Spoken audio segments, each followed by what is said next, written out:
आमे देखुथिले जो माने अभियोग नै आसीथिले सेमानक प्रतिक्रिया वर्तमान मुख्यमंत्री कोन कहउचंती आसंतु सुनि जिला राज्य पर्यंत ये जो आमर जनशुणाणी जो व्यवस्था अच्छी अभियोग शुणाणी जो व्यवस्था अच्छी ताकू किभली भाव में सुसंपर्क प्रतिष्ठा करी तार समाधान रास्ता बाहर करा जिवो सेथिपाई आम सरकार आज ताकू शुभारंभ करिसेंती पुनर्बार आउ थे चालू करिसेंती। विशेष करिकी आपणकर मु गोटे कथा कहया चाहूँगी विगत किछि वर्ष धरिकी अर्थात गत सरकार समय रे आपणकर सरकारंकर एवं जनतांक मध्यरे गोटिए लौह पाचेरी थिला आ जोथि कि जनतांकर सहित सरकार सीधा सड़क भाव में ये समस्यार समाधान करने जो पाचेरी थिला सही कारण संभव हो पार नथिला ये मोर अनुमान हुए। आज से प्राचीर को भांगी दिगला सरकार सहित सीधा सड़क भाव में जनतांकर सहित संपर्क प्रतिष्ठा करवा तांकर समस्या को शुणा और समाधान रास्ता बाहर करवा ये संपूर्ण भाव में आज जो मुख्यमंत्री अभियोग प्रकोष्ठ या पुनर्बार आउ थे चालू करागला एवं यह द्वारा कौन हम ना 4.5 कोटी ओडियांकर गोटे सबुठार आशा और भरोसार ये अभियोग प्रकोष्ठ ये निश्चित भाव में लोक आशा करेंगे और समाधान रास्ता पाई परिबे ताहा आज पुनर्बार आउ थे ताकू आज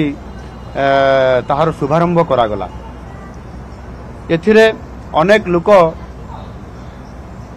न्याय पाइबारु वंचित होउछन्ति। जदि सरकार अभियोग माध्यम रे किछि कथा को न शुणिबे ताहले निश्चित भाव में समानंकर भविष्य अंधकारमय हो जिवो। या को आधार करिकरी एथिरे संपूर्ण भाव में लोक माने अनेक समय रे विभिन्न जगह को जाउछन्ति अभियोग करूछन्ति किंतु ताहार समाधान रास्ता बाहरी पारु नाही। आउ सेथिपाई जदि मुख्यमंत्री अभियोग प्रकोष्ठ को आसीबा एवं सेठी निजर अभियोग जनइबा एवं से माध्यम रे जदि विभिन्न विभागर कार्यक्रम को त्वरान्वित करा जिवो एवं आज जहाँ शुभारंभ करागला ये निश्चित भाव में सेही अधिकारी माने सेही विभागर समस्या गुड़ी को समाधान करिबारे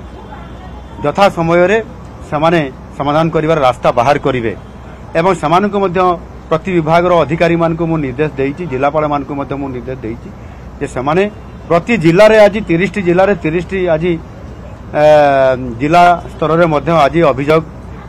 ये प्रकोष्ठ खोला जाइकरी ये कार्यक्रम वर्तमान चालू रहिछि। अनुकरी संपूर्ण भाव में एठी मु मुख्यमंत्री हिसाब रे तथा आम मंत्रिमंडल समस्त सदस्य आज एठी मो पाखरे 2 जन मंत्री महाशय अछंती एवं उपमुख्यमंत्री केवी सिंहदेव मध्य आसीथिले आउ 2 जन मध्य मंत्री आसीथिले समस्त एठी उपस्थित रही पूरा समय देइछंती एवं समस्त ये अभियोग व्यक्ति मान सहित मिसिबा एवं ताकर अभियोग ग्रहण करबा एवं प्रति विभाग को तांकू तार इनक्वारी रिपोर्ट एवं आवश्यक पदक्षेप नेबा पई समस्ते सहयोग करिसेंती। समस्त मंत्रिमंडल सदस्य माने यहाकू सहयोग करिवार ये जो प्रक्रियाकरण करिसेंती यह निश्चित भाव में आगामी दिन में ये समाधान रास्ता बाहरिबो एवं लोक माने तांकर विभिन्न समस्या से जेकोसी व्यक्तिगत समस्या चाकरी समस्या रास्ता घाटर समस्या जमीटीए पाइबा पई समस्या एवं सामाजिक न्याय पाइबार जो विभिन्न प्रकार जो माने एठी आपनकर दिव्यांग माने आसुछंती समाने मध्य अनेक समय रे सरकारी सुविधा पाइबार वंचित होउछंती। सेतिपाई ये अभियोग प्रकोष्ठर गुरुत्व बहुत अधिका अछि। ताकू जदि आमे कार्यक्रम सीधा सड़क भाव में माननीय मुख्यमंत्री एवं समस्त मंत्री मान सहित करेइबे ताले आगामी दिन में प्रभुत्व समस्यार समाधान हेबा सहित निश्चित भाव में गोटे ओडिशार सुस्थ वातावरण तैयारी हेबा सहित लोक मान को न्याय मिल पारिबो। आउ सेथिपाई ये निरंतर भाव में प्रति सोमवार को सोमवार या को करा जिवो। यह को आहुरी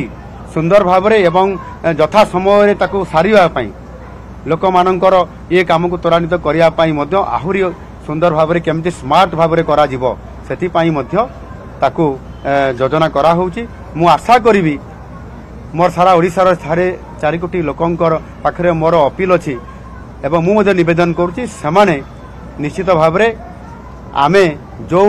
गाइडलाइन दौचु जो नीति नियम दौचु से अनुसार से आसतु जिले में भेटंतु जिले में भेटिले जिले में लोकंकर गुहारी जदि से निजे निजे एरिया करेंगे ताले भुवनेश्वर लेवल रे बा राज्य लेवल रे ताहा आपे आपे कम हो लोकंकर गुहारी शुणवाटा जिला लेवल रे बेसी आवश्यकता अच्छी ताकू करा होउची। आगामी दिन में निश्चित करा जिवो एवं आज मो प्रशासन समस्त अधिकारी विशेष करके मो मंत्रिमंडल सदस्य माने उपस्थित रही मते सहयोग करने कारण आज प्राय वर्तमान सुधा 99% आमर लोक मानकर विभिन्न अभियोग पत्र आसी ताहारी उपरे विभाग को दिया जायछि। निश्चित भाव खूब शीघ्र तार समाधान हेबो। धन्यवाद।